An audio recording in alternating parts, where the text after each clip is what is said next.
Bienvenidos a las historias de Lilith. Hola a todos, bienvenidos al capítulo número 21. Espero que estén preparados para seguir con esta gran aventura del comisario Maigret. Empecemos. Capítulo 4. En la tradición de la PJ había cierto número de vigilancias célebres que invariablemente se contaba a todos los novatos. Una de Maigret, entre otras, databa de 15 años. Ocurrió un final de otoño, la época de peor tiempo, sobre todo en Normandía, donde el cielo bajo y oscuro hacía los días más cortos. Durante 3 días y 2 noches, el comisario permaneció pegado a una puerta de jardín, en una carretera desierta de los alrededores de Fécamp, esperando que un hombre saliera de la villa vecina. No había otra casa por los alrededores, solo campo. Hasta las mismas vacas habían desaparecido. Había que andar 2 kilómetros hasta alcanzar un teléfono y pedir que le relevaran. Nadie conocía su situación. Él mismo tampoco había previsto que le pudiese ocurrir. Había llovido a torrentes durante 3 días y 3 noches, una lluvia helada que acabó por empapar el tabaco de su pipa. Pasaron únicamente 3 campesinos que le miraron con desconfianza y que apresuraron el paso. Maigret no tenía nada que comer ni beber, y desde hacía 2 días se le habían acabado las cerillas. Tampoco podía fumar. Lucas poseía otra en su activo, conocida por la historia del inválido impasible. Tuvo que instalarse en una habitación vecina a cierto hotel que debía vigilar, precisamente en la esquina de la calle Viragüe con la plaza de los Box. Disfrazado de viejo paralítico al que una enfermera empujaba cada mañana hasta la ventana, junto a la que permanecía todo el día. Su rostro estaba adornado con una hermosísima barba en abanico y le daban de comer en cuchara. Aquello duró 6 días, al cabo de los cuales Lucas no podía casi valerse de los pies. Maigret rememoró tales historias y otras muchas durante aquella noche, presintiendo que la vigilancia que comenzaba se haría también famosa. Tan sabrosa, en todo caso, al menos para él. Era casi un juego, al que se entregaba con la mayor seriedad del mundo. Hacia las 7, por ejemplo, en el momento en que Lucas se iba a marchar, le había dicho con la mayor naturalidad: ¿Quieres tomar una copita? La casa invita. Las contraventanas del café estaban cerradas, tal como las había encontrado, las bombillas encendidas. Les rodeaba la atmósfera típica de cualquier bar sin importancia que acababa de cerrar, con las mesas en su sitio, el serrín amontonado en un rincón. Maigret se acercó a recoger unos vasos del estante. Picón granadino, export grosella, export. Él, en recuerdo del dueño, se había servido un sus. ¿Quién crees tú que podría encargarse del asunto? Tenemos a Gebrier. Sus padres tenían un hotel en Moret-sur-Loing y él les ayudaba hasta que hizo el servicio militar. Llámale, esta misma noche, para que se vaya preparando. A tu salud. Tienes que contratar a una mujer que sepa cocinar. Ya se arreglará. ¿Otro vermú? Gracias, me voy. Envíame a Morse enseguida, que se traiga todos sus aparatos. Y Maigret le acompañó hasta la puerta. Contempló un momento el muelle desierto, los barriles alineados, las barcazas amarradas durante la noche. Era un café como hay muchos, no en París, sino en los alrededores, un típico café para lucirlo en las tarjetas postales. La casa que hacía esquina era de una sola planta, de tejado de rojas tejas, de paredes pintadas en color amarillo sobre el que se leía en letras marrones o Petit Albert. Luego, a cada lado, con ingenuos arabescos, vino y bocadillos a cualquier hora. El comisario había encontrado en el patio, bajo un tejadizo, 2 tiestos que contenían arbustos y que en el verano serían instalados en la acera, con 2 o 3 mesas formando terraza.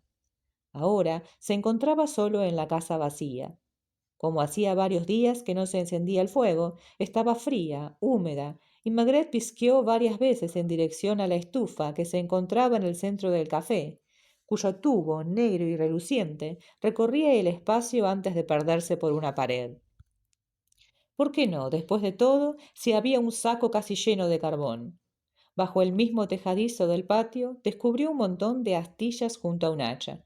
Había también periódicos atrasados en un rincón de la cocina. Al final, la vieja de Lucas no había resultado tan loca. Habían ido a casa del comisario. Habló luego en el taxi durante todo el trayecto, con volubilidad, espiando de vez en cuando a sus acompañantes para observar el efecto que les producían sus palabras. Su casa quedaba a menos de 100 metros, una casita también de una sola planta, lo que se llama un pabellón, con un patio. Maigret se preguntaba cómo, encontrándose fatalmente la casa orientada en el mismo sentido que el bar, había podido observar la anciana lo que ocurría en la acera a 100 metros de distancia, más aún siendo noche cerrada. ¿No permaneció usted durante todo ese tiempo en la acera? No, ni en el pórtico de entrada. Tenía razón. La habitación delantera, que era sorprendentemente limpia y clara, tenía no solo ventanal a la calle, sino que también una ventana lateral, por la que se veía una gran parte del muelle en dirección al Petit Albert. Como no había contraventanas, resultaba natural que los faros encendidos de un coche hubieran llamado la atención de la vieja. ¿Se encontraba sola en casa? La señora Joffrier estaba conmigo. Una pitonisa que vivía una calle más lejos. Lo verificaron. Era cierto. La casa, contrariamente a lo que podría esperarse del aspecto de la vieja, era la típica casa en la que vive sola una mujer. No había en ella ese conglomerado de objetos extraños que suele haber en las viviendas de las profetisas. Por el contrario, los muebles coloniales denotaban a las claras su procedencia del Boulevard Barbès, y el suelo estaba recubierto de un linoleum amarillo. Tarde o temprano tenía que sucederle, fue su comentario. ¿Se han dado cuenta de lo que había escrito en la pared de su café? O era un iniciado o cometía un sacrilegio. Había puesto agua a calentar para preparar café. Quería a toda costa que Maigret tomase una taza. Explicó al comisario que Petit Albert era un libro de magia que databa de los siglos XIV o XV. ¿Y si efectivamente se llamase Albert? ¿No era también pequeño? Dijo el comisario.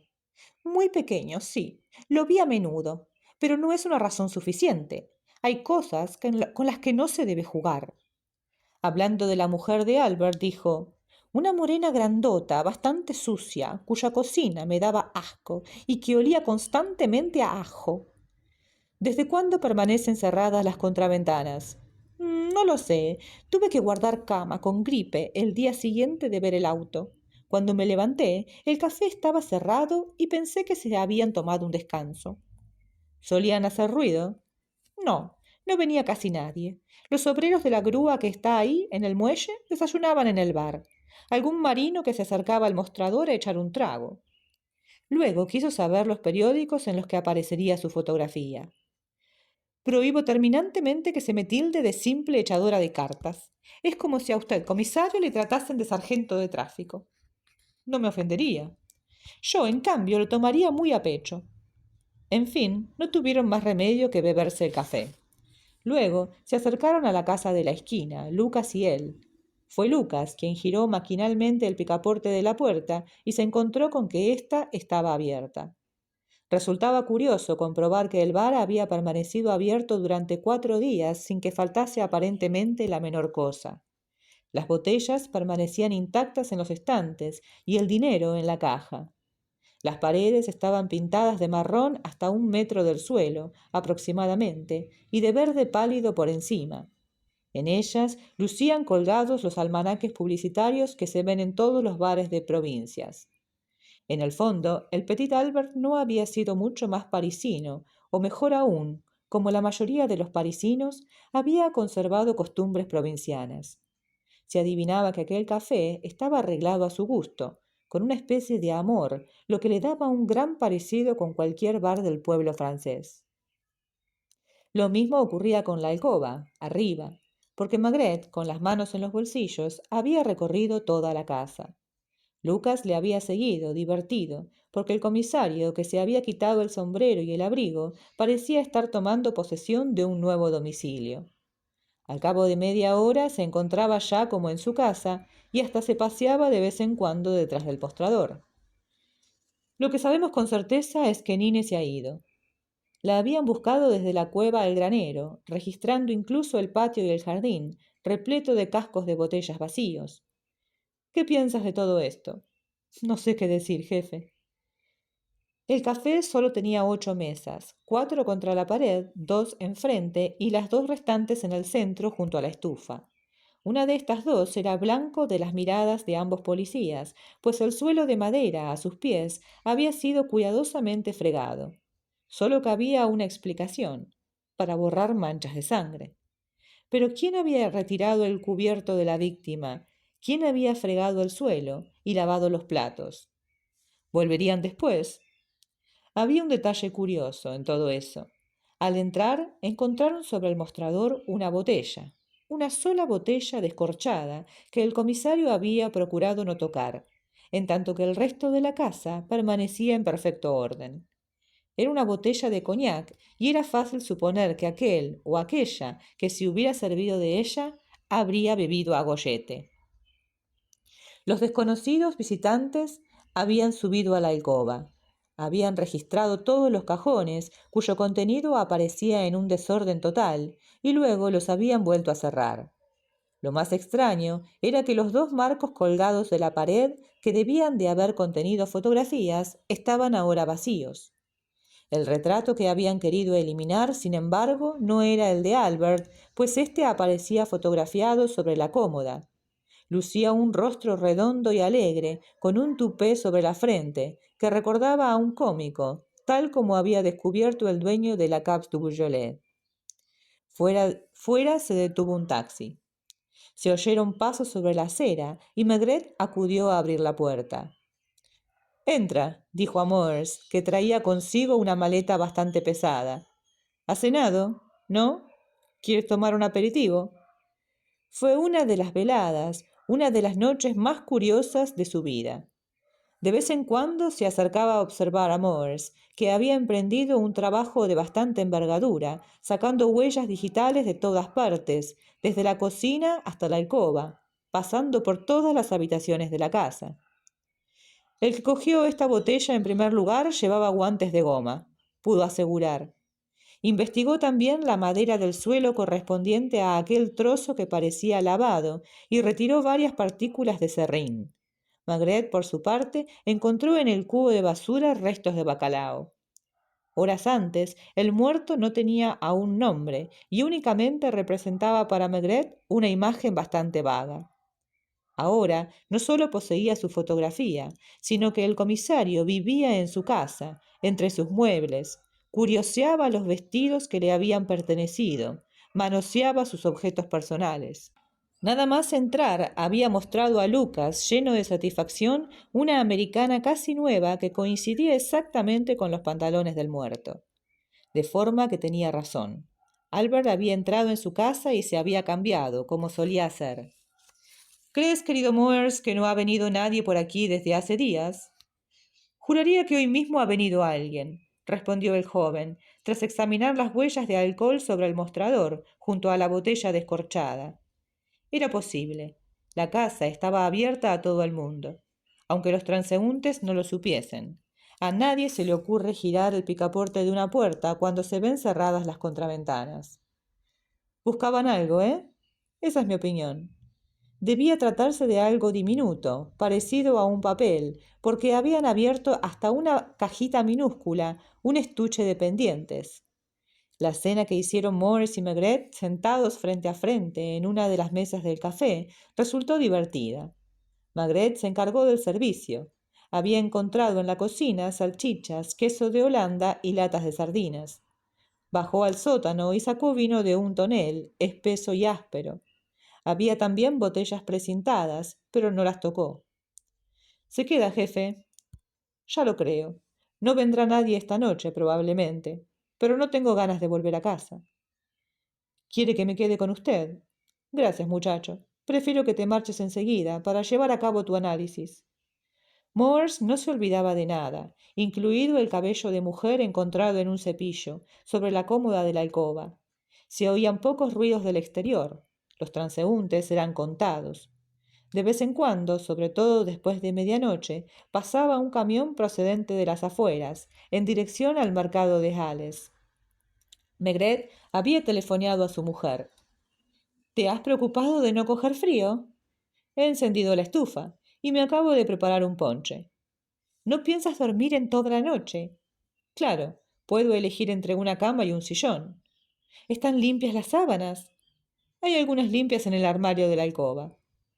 Había pensado acostarse, efectivamente, con sábanas limpias. Había elegido también la cama de la alcoba. Moers se fue hacia la 1. Maigret llenó hasta arriba la estufa, se hizo un ponche bien cargado, se aseguró de que todo estaba en perfecto orden y después de haberse bebido el ponche, subió la escalera despacio, como un hombre que va a acostarse. Había un pijama en el armario, un pijama de franela azul, pero le venía demasiado pequeño y estrecho. Las zapatillas, al pie de la cama, tampoco eran de su medida. Se quedó en calcetines, se envolvió en una manta y se arrellanó en el sillón, con una almohada bajo la cabeza. Las ventanas de la alcoba no tenían persianas. La luz procedente de un farol de gas atravesaba los visillos de complicados dibujos y formaba arabescos sobre las paredes. Los observaba con los ojos entornados, fumando lentamente su última pipa. Se habituaba poco a poco. Estrenaba la cama como se estrena un traje nuevo, y su olor se le iba haciendo familiar, un olor que le recordaba el campo, agrio y dulce al mismo tiempo. ¿Por qué habían quitado las fotografías de Nine? ¿Por qué habían desaparecido ésta, dejando vacía la casa, no llevándose siquiera el dinero de la caja? Aunque en esta era cierto, solo se encontraban 100 francos. Albert guardaría probablemente su dinero en otra parte, de donde lo habían robado, como habían robado todos sus documentos personales. Resultaba curioso que aquel minucioso registro de la casa se había realizado ordenada y delicadamente. Habían registrado los trajes, pero sin sacarlos de sus perchas. Habían arrancado las fotografías de los cuadros, pero habían vuelto a colocarlos en la pared. Maigret se durmió y cuando oyó unos golpes en las contraventanas de la parte inferior, hubiera jurado que sólo habían pasado unos minutos. Sin embargo, eran las 7 de la mañana. El sol brillaba en el Sena, por el que se deslizaban ya barcazas y remolcadores. Se puso sin atárselos los zapatos y bajó con el cabello en desorden, el cuello de la camisa abierto y el traje arrugado. Era Gevrey y una mujer bastante guapa, vestida con su traje azul marino y luciendo un gorrito rojo por encima de su rizado cabello. Aquí estamos, jefe. Gevrey pertenecía a la PJ desde hacía solo 4 años. La redondez y blandura de su rostro y su cuerpo le daban más parecido con un cordero que con una cabra. La mujer le tiró de la manga. El inspector comprendió y balbuceó. Perdón, señor comisario, le presento a mi mujer. Pierda cuidado, dijo ella decididamente. Conozco el oficio. Mi madre tenía una posada en el pueblo y a veces hemos llegado a servir más de 50 cubiertos en una boda, con 2 criadas por toda ayuda. Se dirigió rápidamente a la cafetera y pidió a su marido: «Pásame las cerillas». El gas hizo pluf y unos minutos más tarde el olor del café invadía la casa. Gevrey se puso un pantalón negro y una camisa blanca. El propio comisario se colocó en ropa de faena tras el mostrador y cambió algunas cosas de sitio. ¿Abrimos? Claro, debe de ser ya la hora. ¿Quién se encargará de ir a la compra? Coja un taxi y vaya a comprar provisiones al sitio más próximo. La mujer se había colocado un delantal blanco. Estaba alegre y animada. Aquello comenzaba como un juego divertido. «Vamos a quitar las contraventanas», anunció el comisario. «Si los clientes os hacen preguntas, les respondéis que sois los sustitutos». Subió a la habitación, donde encontró una maquinilla de afeitar, jabón y una brocha. Albert debía de haber sido un hombre limpio y atildado. Se afeitó y lavó con toda tranquilidad, y cuando bajó, la mujer Gevrey se había marchado ya a la compra. Había 2 hombres acodados en el mostrador, 2 marinos probablemente que tomaban café con coñac y a quienes les importaba muy poco saber quién era el dueño. Sería la primera vez que entraban. Hablaban de una esclusa cuya puerta había estado a punto de ser hundida la víspera por un remolcador. ¿Qué le sirvo, jefe? Maigret prefirió servirse él mismo. En suma, era la primera vez que lo hacía desde detrás de un mostrador. Sonrió de pronto. Me estoy acordando del juez Comeliu, explicó. Intentaba imaginarse al juez entrando en el Petit Albert y encontrando al comisario al otro lado del mostrador con uno de sus inspectores. No obstante, si quería enterarse de algo, no le quedaba otra alternativa. Los asesinos de Albert se quedarían intrigados al ver abrirse el bar como siempre. ¿Y Nine? Si Nine existía aún. Hacia las 9, la vieja pitonisa pasó una y otra vez por delante del café, llegando incluso a pegar la frente contra los cristales, para acabar alejándose con su bolsa de la compra en la mano, murmurando para sí. La señora Maigret telefoneó para informarse sobre la situación de su marido. ¿No necesitas nada? ¿El cepillo de los dientes, por ejemplo? Gracias, he encargado que me compren uno. Ha telefoneado el juez. No le habrás dado este número, supongo. No, me he limitado a decirle que estabas fuera desde ayer por la tarde. La mujer de Chebrier descendió de un taxi, del que bajó varios manojos de verduras y paquetes. Como Maigret la llamara señora, ella le cortó. Llámeme Irma. Verá cómo los clientes me llamarán así enseguida. ¿No es cierto, Emil? Apenas venía alguien. 3 albañiles que trabajaban en la acera vecina se acercaron a tomar el bocadillo. Traían pan y salchichón y pidieron 2 litros de vino tinto. Ha sido una suerte que volvieron a abrir. Hay que ir a 10 minutos de aquí para encontrar vino. No se inquietaron al ver rostros nuevos. ¿Se ha retirado el dueño anterior? Uno de ellos afirmó. Era un tío con toda la barba. ¿Le conocía hace mucho? Desde hace 15 días que trabajamos en el barrio. Trabajamos a salto de mata, ya sabe. Sin embargo, les intrigaba Maigret, al que veían husmear por todas partes. ¿Quién es ese? No parece de la casa. Y Gevrey respondió con candor. Mi suegro. Una gaita. El horno de la cocina crepitaba. La casa cobraba vida. Un sol alegre entraba por los ventanales del bar.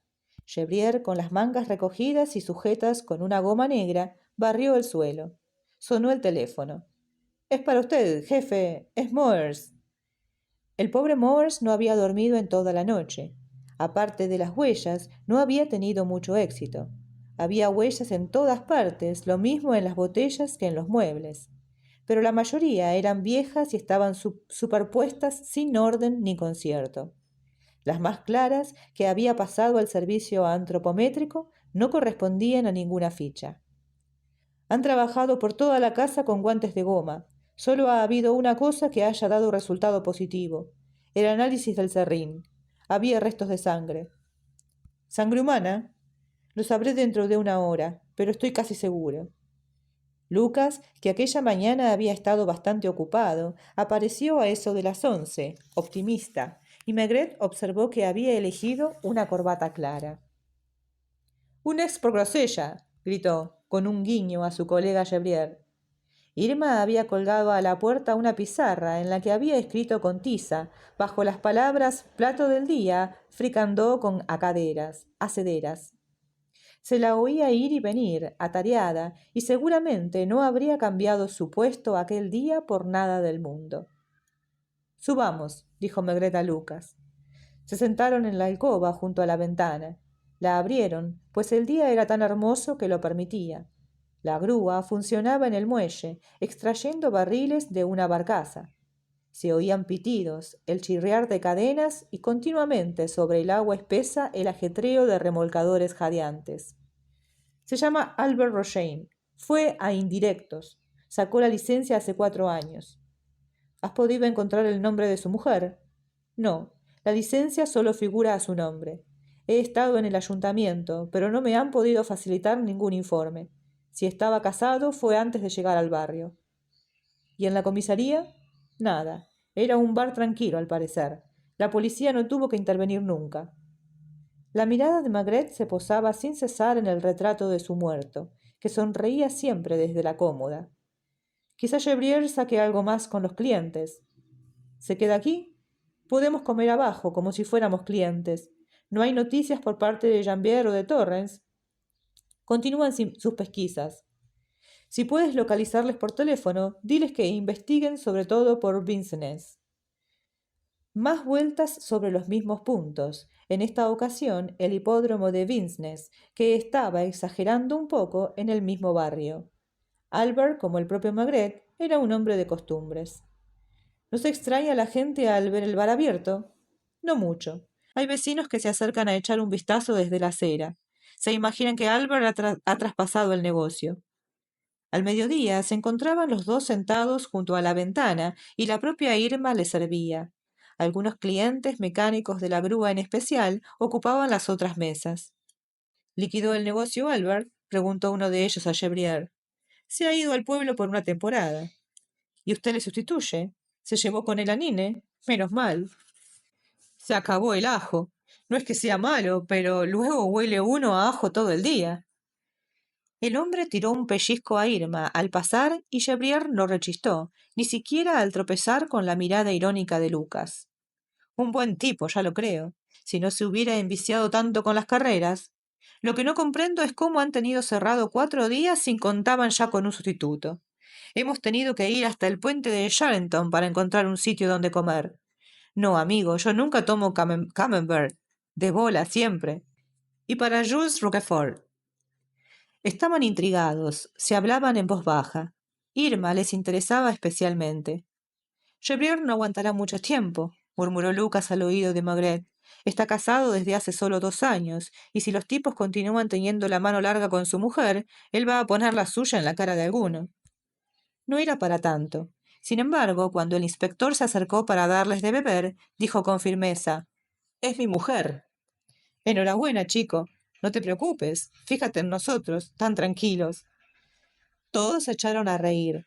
No eran mala gente, pero se daban cuenta de forma confusa de que el patrón no se encontraba a gusto. Recuerda a Albert, con él no había cuidado. ¿A quién se le iba a ocurrir piropear a Nine? ¿Por qué? ¿No la conoces? No la he visto nunca. No sabes lo que te has perdido, chico. Estaría segura dentro de una choza de senegaleses. La mujer más guapa del mundo, ¿verdad, Jules? ¿Qué edad tenía? ¿Crees que tenía edad, Jules? Seguro que no. 30 abriles, 50, dependía del lado que la mirases. Si era por el ojo sano, podía pasar. Si era por el otro, era visca. ¿Y cómo, muchacho? Pregunta si era visca. Podías mirar al mismo tiempo la suela de tus zapatos y la punta de la Torre Eiffel. ¿La quería Albert? Albert, amigo mío, es un muchacho que quiere lo que le conviene. ¿Comprendes? El guiso de tu costilla es tan bueno que me comería otro tanto. Pero apuesto que has sido tú quien te has levantado a las 6 de la mañana para ir al mercado. Hasta puede ser que le hayas echado una manita para pelar las patatas, ¿eh? Y dudo que sea ella la que se quede ahora fregando los platos mientras tú te largas tan tranquilo al hipódromo a jugarte los cuartos. ¿Te das cuenta? Con Nine no había problemas. Albert se chupaba una vida de raja, sin contar que ella debía tener su pasta. ¿Por qué en aquel preciso instante miraría Lucas de reojo al comisario? ¿No estaban echando a perder por momentos al muerto de Maigret? El mecánico continuó: «No sé cómo se lo habrá ganado, pero siendo tan bizca dudo que haya sido ejerciendo sus encantos». Maigret no pestañeaba, se limitaba a sonreír ligeramente. No se perdía una sola palabra de lo que decían. Automáticamente transformaba las palabras en imágenes. El retrato de Albert se iba completando poco a poco y el comisario seguía observando hacia él el mismo efecto. «¿De qué provincia son ustedes?» «De Berry», respondió Irma. «Yo de Cher», respondió Gevrieres. Entonces Albert no era una amistad del pueblo. Él es del norte, de Tourcoing. ¿No, Jules? De Roubaix. Maigret intervino en la conversación, lo que resultaba normal en un café tan pequeño. ¿No trabajó por los alrededores de la Estación del Norte? Sí, en el Cadran. Fue camarero durante 10 o 12 años en la misma cervecería, antes de instalarse aquí. Maigret no había hecho la pregunta al azar. Conocía a la gente del norte y sabía que cuando llegaban a París no solían alejarse de la estación, de forma que formaban una auténtica colonia en torno a la calle Maubeuge. No creo que fuera allí donde conoció a Nine. El sitio es lo de menos. El caso es que con ella hizo su agosto. Se le han acabado las preocupaciones. ¿No es ella del mediodía? Del mismísimo mediodía. Marsella, Toulouse. Y qué acento. A su lado, el locutor de Radio Toulouse es un académico de la lengua. La cuenta. ¿No va a tener ningún detalle, jefe? Gebrier arqueó las cejas, perplejo. Maigret, que había comprendido, salió en su ayuda. Tiene razón. Cuando una casa cambia de dueño, hay que mojarlo. En total eran 7 los clientes que habían acudido a comer. Uno de ellos, un hombre de cierta edad, comía en silencio en una de las esquinas, furioso contra todo, contra la cocina que ya no era la misma, contra el cubierto que no era el suyo, contra el vino blanco que le servían en vez del tinto a que estaba acostumbrado. Acabará convirtiéndose en una tasca como las demás, murmuraba al marcharse. Siempre ocurre igual. Gebrier ya no se divertía tanto como por la mañana. Solo Irma continuaba tomándose con alegría el oficio, recogiendo los platos y limpiándolos luego en la cocina ruidosamente. A la 1:30 únicamente quedaban en el café Maigret y Lucas.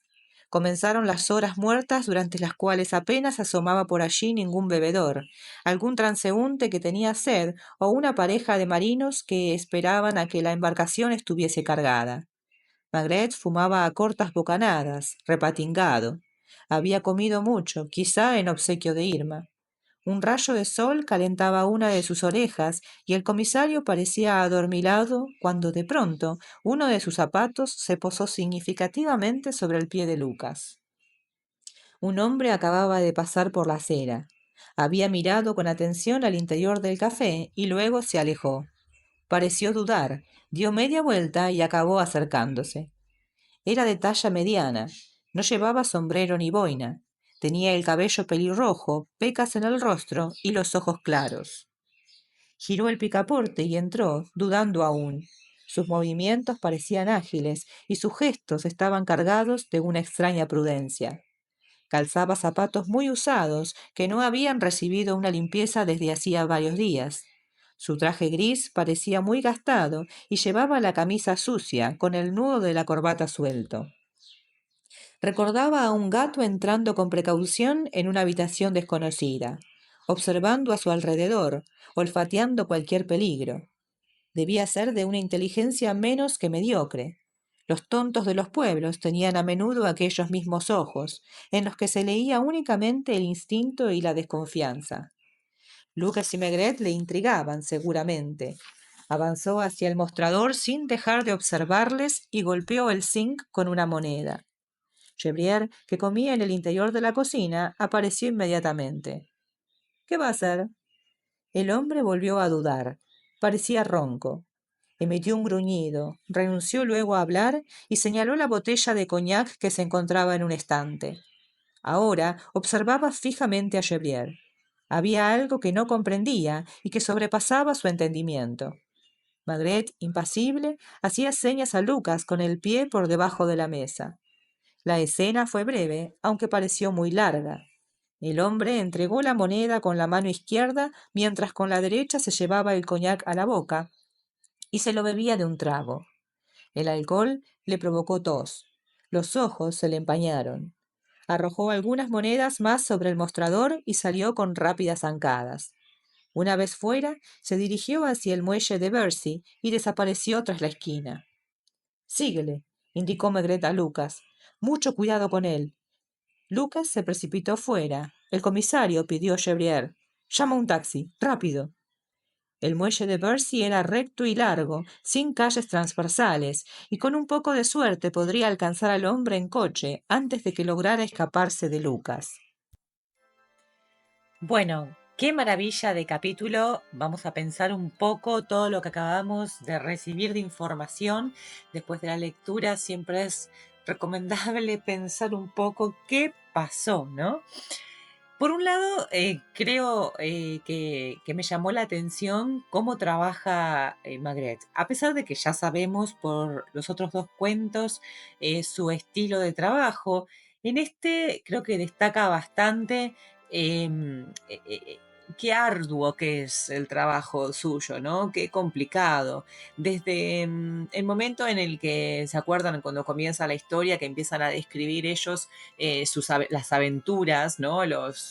Digamos, los hitos en el trabajo de cada uno, en el que tuvieron que pasar momentos bastante densos y complicados, hasta este momento en el que tienen que disfrazarse, digámoslo de alguna manera, y actuar como si fueran los dueños de este local, que por cierto lograron descubrir afortunadamente, ¿no? Por esta mujer que vino a contarles un poco acerca de Albert, porque ahora nuestro hombre tiene nombre. Y bueno, Maigret entra en esa casa y empieza a... Es una especie de... Ahora que se me acaba de ocurrir esto, ¿no? Una especie de psíquico, ¿no? Porque quiero decir, la mujer supuestamente era una tarotista o alguna especie de mujer de estas que piensan que engañan a la gente, ¿no? Con estos trucos. Y él hace un poco ese tipo de trabajo, porque va a la casa de este hombre y empieza a tratar de presentir, de armar con su lógica y con su inconsciente las piezas de un rompecabezas a través de lo que ha quedado, ¿no? Lo que ha quedado viene a ser su ropa, sus cuadros, su habitación, ¿no? El mismo bar donde trabaja. Bueno, nada, todo eso, él se queda a dormir ahí con la intención de meterse en su personaje.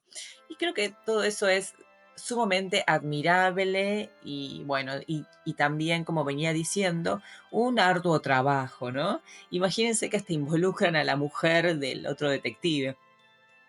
Así que, bueno, fue un trabajo duro, pero rindió sus frutos, porque al final parece que cazamos a uno de los asesinos, ¿no? O a alguien hemos atrapado, porque este hombre último que ingresa sale corriendo, ¿no? Y bueno, nada, eso ya es bastante sospechoso. Entonces, bueno, lo van a perseguir y nada, quedamos acá con toda la intriga esperando a ver qué pasa. Primero si lo atrapan y si lo atrapan, si logran descubrir algo.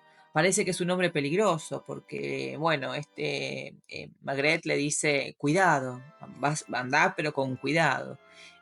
Entonces eso ya nos da a entender que, bueno, que este hombre puede posiblemente ser el asesino que estamos buscando o uno de los asesinos, ya que recuerden que Albert, cuando lo llamaba a Magret, le decía que había más de uno y había mencionado que uno de ellos era morocho, yo recuerdo eso, ¿no? Bueno, y este hombre no es morocho, sino que es colorado. Así que, bueno, nada, poco a poco vamos descubriendo las pistas junto a nuestro detective. Súper inteligente, súper interesante y como siempre me maravillo de cómo trabaja en equipo con otros personajes que nada, se vuelven tan humanos que creo que podemos verlos, podemos estar ahí presentes con ellos y hacerlos parte de nuestros amigos, de nuestra familia, de nuestro entorno, ¿no? Así que bueno, brillante esta historia por el momento. Espero que les esté gustando, que les esté interesando. Me gustaría saber, como siempre, qué piensan de este capítulo. ¿Qué piensan sobre todo de esto que hace Magret de meterse en el personaje, de ir a dormir a la casa de la víctima y bueno, y tratar de entender cómo vivía, ¿no? Los invito a dejar like, a suscribirse. Si quieren compartir este video con amigos, familiares o personas que les pueda interesar, se los agradezco de corazón y los veo la próxima con la continuación de esta fantástica historia. Adiós.